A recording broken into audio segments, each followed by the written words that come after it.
Hi, Stella Tomlinson here, author of Peace Lies Within, 108 Ways to Tame Your Mind and Connect to Inner Peace. So, in this video, I've done quite a few of them, we are connecting to inner guidance from the book. I'll just flick open the pages and I'll read whatever entry I come to. So, are you ready? Oh, this is a good one. Make friends with your emotions. That's the section we're in. And this is number 36. Understand your emotions. Now, this is actually a bit of a longer one. It's about 4 pages. So it's a really good one, even if I do say so myself. So I invite you to stay with it and drink in the guidance, which I will share with you. Because actually understanding our emotions is quite a biggie in life, actually. So, number 36. Understand your emotions. Have you ever stopped to wonder what emotions actually are? The word emotion comes from the Latin e movere. I'm not a Latin speaker. No idea if I said that right. Anyway, e movere means to move out. So emotions can be seen as energy in motion. Something that is moving through you and in fact needs to move through you. So what creates this energy that needs to move and be expressed? It's a 5-step process. 1. We experience stimuli, such as something happening to us, an interaction with another person, seeing something, for example, on the news or as we're out and about in everyday life. We also experience internal stimuli, such as a memory or a thought. Step 2. The brain responds. It compares these experiences with its library of memories, what we've experienced in the past, and labels it as safe or unsafe, good or bad, a comfort or threat. Step 3. Chemicals are then produced within the body, stress hormones if the brain perceives a threat, or feel-good chemicals if the experience is deemed positive. Step 4. The body responds to the stimuli and the production of these chemical messages by, for example, creating muscle tension or butterflies in the stomach or allowing the muscles to relax or a smile might appear on your face. Step 5, this response gives rise to feelings within the body and mind which we label as emotions. So you can see that many of our emotional reactions are down to what we've already experienced in our lives. The brain has been programmed to respond by how we've reacted before. And how we've reacted before most often began in childhood, and the messages and reinforcement of behaviour our parents or carers gave us. These chemical reactions exist to ensure our survival. It's a good thing to feel some level of fear when you're crossing a busy road, for example. Otherwise, you'd stride out with complete abandon and oblivious to the double-decker bus about to mow you down. So from our brain's point of view, anything that represents a threat to us will create a strong reaction, which we regard as difficult or painful. But the threats the brain perceives are not always about buses about to mow us down. Anything that constitutes a threat to our sense of me will be interpreted by the brain as a threat. Anything that might compromise our sense of self, our emotional boundaries, physical space, sense of identity will be deemed a threat and produce these strong responses to make us do something to protect ourselves. So, a perceived insult feels like a threat because it is an attack on our sense of self and our identity. The brain interprets this as a threat to our existence and switches on the body's stress response, the fight, flight, freeze response.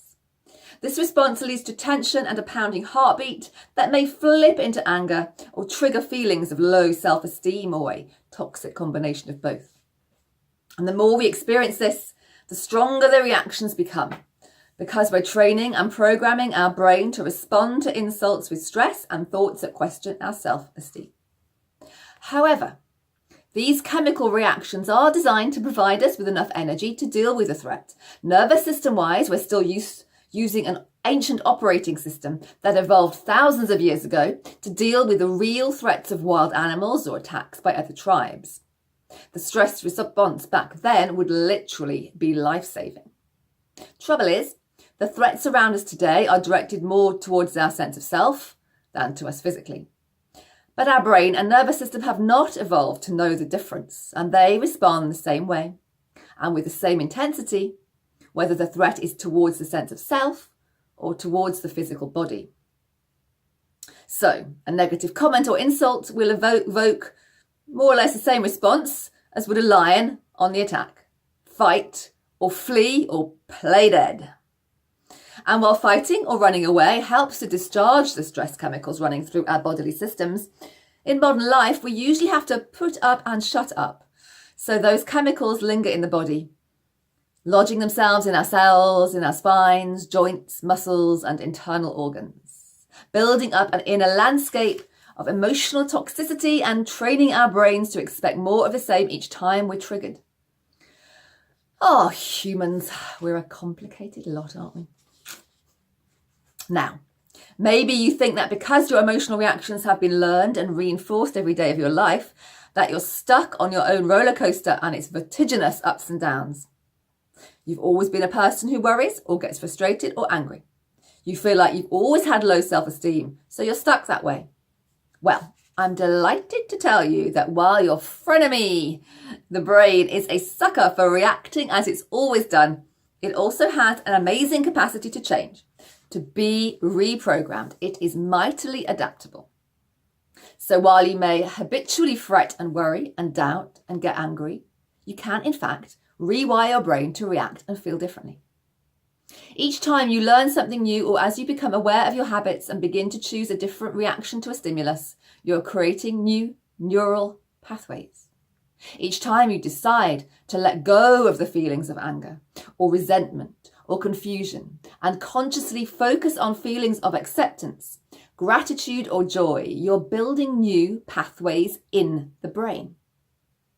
Each time you reinforce these new pathways of acceptance or high self-esteem or kindness or love, they become stronger and the old pathways fall away into disuse. How do we do this? Well, practices that help us to slow down and bring the nervous system back into balance are a good place to start.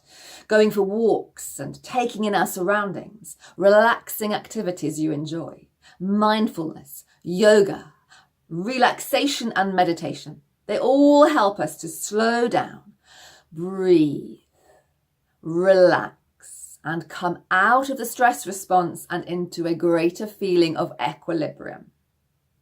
And as we relax, we become more reflective and less reactive. We start to see our emotional reactions for what they are, reactions based on habit.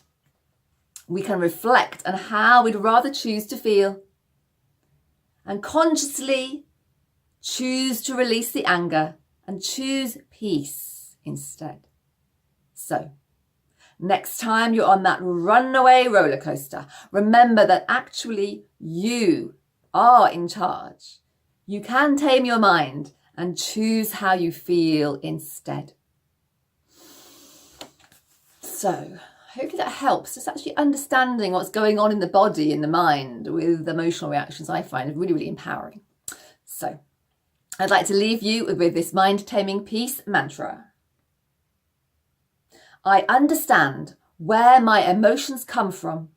I can choose how I wish to feel.